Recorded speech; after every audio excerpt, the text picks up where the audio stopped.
రావు, బాధలు రావు, శ్రమలు రావు, ఇబ్బందులు రావు అంటుంటారు.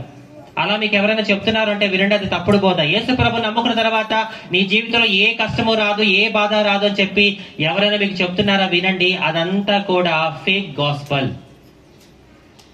మీలో చాలా మంది ఎందుకు యేసు ప్రభుని నమ్ముకుంటున్నారనే క్లారిటీ మీకు లేదు. చాలా మంది వాళ్ళ అవసరాలు తీర్చుకోవడానికి దేవుడిని నమ్ముకుంటున్నారు.